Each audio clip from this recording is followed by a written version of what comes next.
கர்த்தருடைய நாமத்துக்கு மகிமை உண்டாவதாக. கர்த்தருடைய நாமத்துக்கு ஸ்தோத்திரம். இந்த புதிய புத்தாண்டு நான் உங்களை சந்திப்பதில் மிகுந்த மகிழ்ச்சி அடைகிறேன். லூயா, உங்களுக்கு சந்தோஷமா?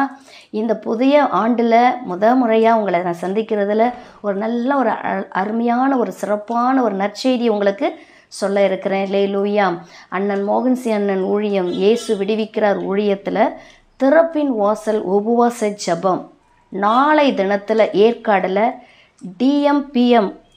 டிஎம்பிபி ரிட்டர் சென்டரில் நாளைக்கு நம்முடைய போதகர் கர்த்தருடைய வார்த்தையை கொடுக்க இருக்கிறார். லூயா, நல்ல டெய்லி அணி நேயர்கள் யாவரும், உங்களுக்கு தெரிந்தவங்க அறிமுகமானவங்க அந்த பகுதியில் உள்ள யாவரும் அந்த கூட்டத்தில் வந்து கலந்து கொள்ளுங்க. கர்த்தரிடத்திலிருந்து நமக்கு விடுதலை உண்டாகும். லூயா, கர்த்தர் நம்முடைய போதகரை வல்லமையாக எடுத்து பயன்படுத்தணும். அதுக்காகவும் ஜெபம் பண்ணிக்கொள்ளுங்க. லூயா, அது மட்டும் இல்லை, 10ஆம் தேதி நாமக்கல்லில் மல்லாச்சத்திரம் என்ற இடத்துல அண்ணன் மோகன்சி அண்ணன் ஊழியம் இயேசு விடுவிக்கிறார் ஊழியத்தில் அற்புத சுகமளிக்க கூட்டம் மாலை 5:30 மணிக்கு நம்முடைய போதகர் கர்த்தருடைய வார்த்தையை கொடுக்க இருக்கிறாங்க. அதனால் அங்கேயும் நாமக்கல் பகுதியில் இருக்கிற நம்முடைய நேயர்கள், டெய்லி அணி நேயர்கள், உங்களுக்கு தெரிந்தவங்க எல்லாரும் கர்த்தருடைய நாமத்தினால உங்களை நான் வெல்கம் பண்ணுகிறேன். இந்த கூட்டத்தில் வந்து கலந்து கொள்ளுங்க. கர்த்தர் உங்களை மெய்யாகவே விடுதலையாக்குவார், சுகமாக்குவார். லூயா, நம்முடைய போதகரை கர்த்தர் வல்லமையாக எடுத்து பயன்படுத்தணும். அதுக்காக ஜெபம் பண்ணிக்கொள்ளுங்க. கர்த்தருடைய நாமத்துக்கு ஸ்தோத்திரம். அது மாத்திரமல்ல, 11ஆம்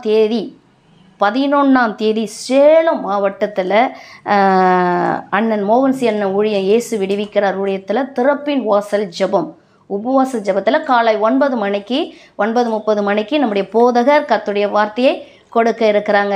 லூயா, அங்கேயும் நம்முடைய சேலத்தில் இருக்கிற நம்முடைய டெய்லி அணி நேயர்கள் யாவரும், உங்களுக்கு தெரிந்த அறிமுகமான யாவரையும் அந்த கூட்டத்துக்கு கொண்டு வாங்க.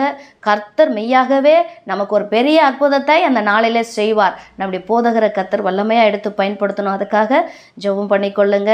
சேலம், நாமக்கல், ஏற்காடு இப்படி இருக்க எல்லா பகுதியில் இருக்கிறவங்களுக்கும் ஒரு வாய்ப்பு, இந்த வாய்ப்பை பயன்படுத்தி கொள்ளுங்க. 12ஆம் தேதி ஞாயிற்றுக்கிழமை காலை திண்டுக்கல் பகுதியில் நம்முடைய போதகர் சீயோன் ஜெப வீடு என்ற திருச்சபையில் கர்த்தருடைய வார்த்தையை கொடுக்க இருக்கிறாங்க. காலை 7:30 மணிக்கு கர்த்தருடைய வார்த்தை கொடுக்க இருக்கிறாங்க. அங்கேயும் நம்முடைய பிள்ளைகள் யாராக இருந்தாலும் வந்து அந்த திருச்சபையில் வந்து கர்த்தருடைய வார்த்தையை கேட்கும்படி உங்களை அன்பாய் கேட்டுக்கொள்கிறேன். கர்த்தர் நம்முடைய போதகரை வல்லமையாக பயன்படுத்தணும். அதுக்காக ஜெபித்து கொள்ளுங்கள். இந்த அறிவிப்பு மறந்துடாதீங்க.